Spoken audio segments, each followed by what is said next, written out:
This is a company most people have never heard of, and this company quite literally owns the world. Most U.S. banks are controlled by Blackrock. Blackrock owns all the major pharmaceutical companies. Blackrock owns most of the mainstream media, and Blackrock oversees roughly 10% of all stocks traded worldwide.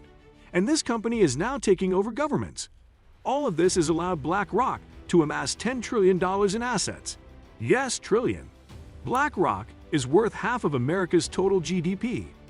It's so crazy that the US and Chinese government now rely on Blackrock to escape recessions, with Blackrock's founder and CEO now sitting on the boards of the influential Council on Foreign Relations and the World Economic Forum.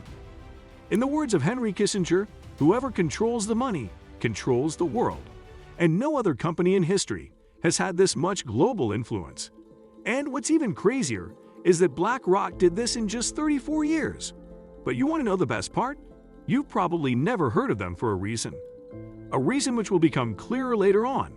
Because after you watch this video, you'll soon understand the real-world consequences of Blackrock's vast control. Full-scale invasion, the likes of which we haven't seen since World War II, of Russia into Ukraine.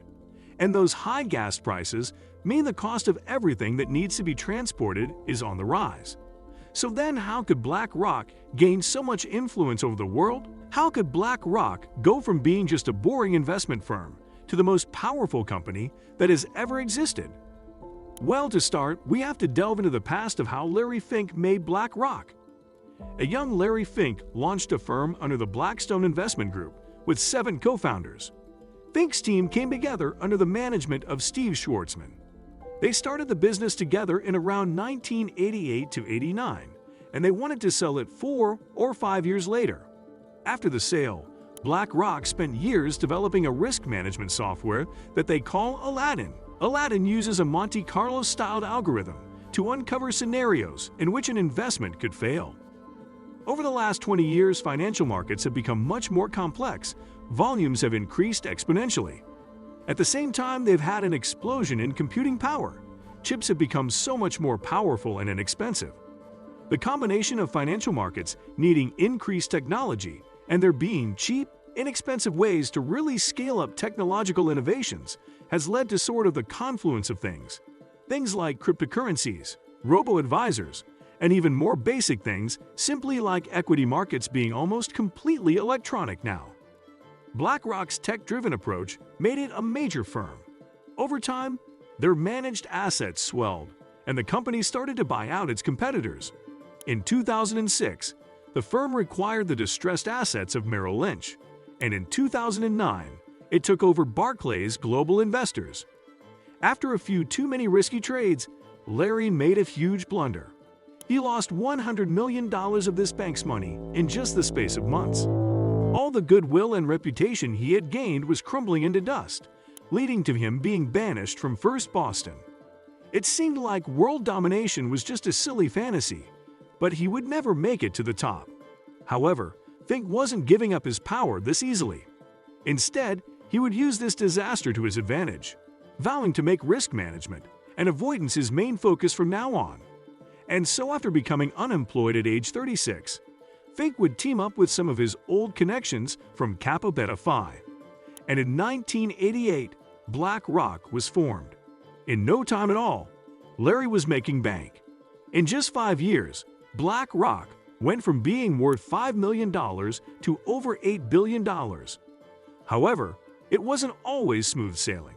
During this time, a power struggle would emerge between who would control Blackrock's future. Because Fink wanted a bigger piece of the pie. He didn't want to share his plans for world domination.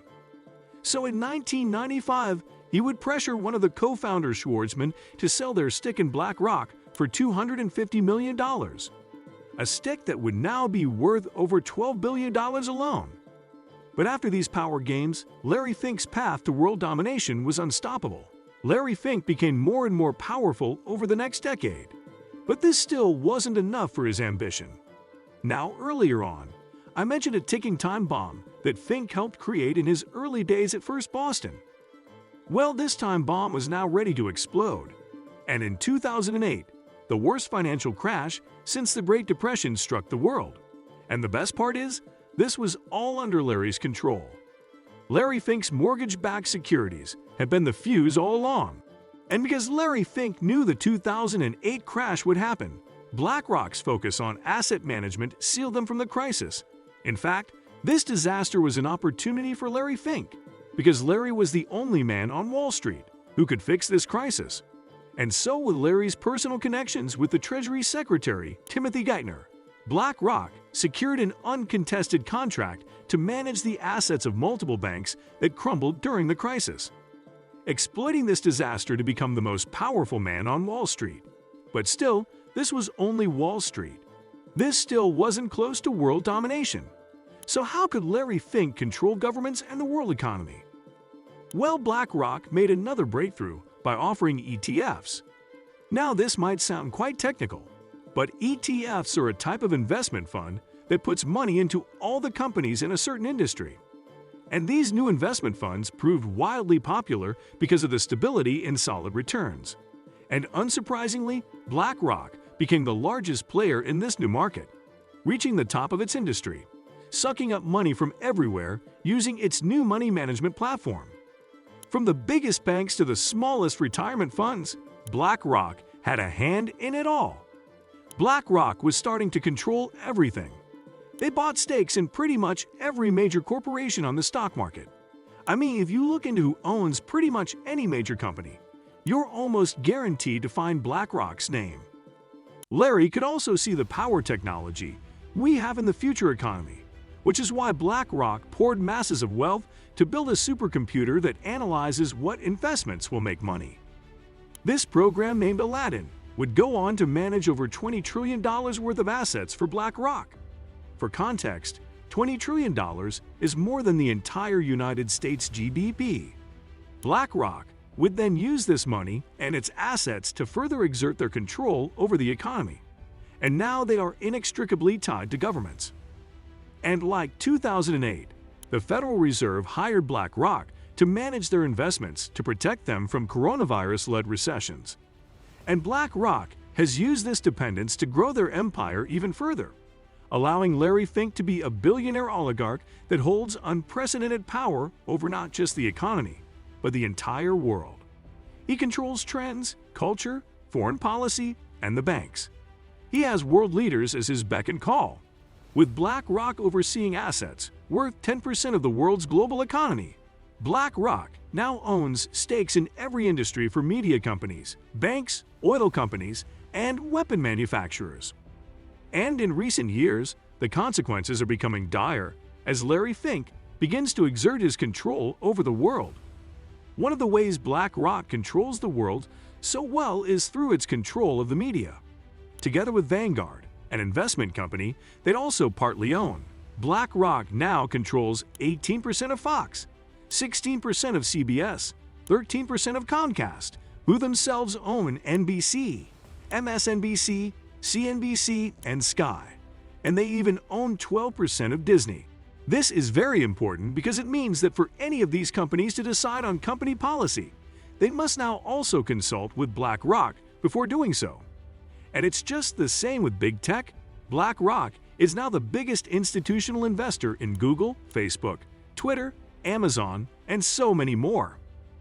I mean, the list of their investments in companies is just endless, and by extending its reach in such a dramatic way, BlackRock now has control over more than 90% of the media.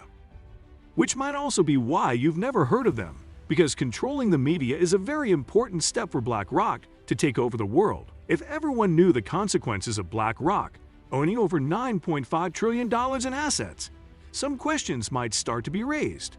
And you see, BlackRock's control isn't just extending through information in the media, but also through the entire world's economic and political data. And as I mentioned before, this is all done through Aladdin, where Aladdin accurately predicts the outcome of every single investment. But the question is, where does Aladdin get this information from? Well, that's where things become very jarring. You see, because of BlackRock's ownership of banks, insurance companies, social media giants, and even pension funds, Aladdin now possesses huge amounts of personal data on everyone. Everyone who has ever knowingly or unknowingly given BlackRock money, and with such a powerful tool under their arsenal.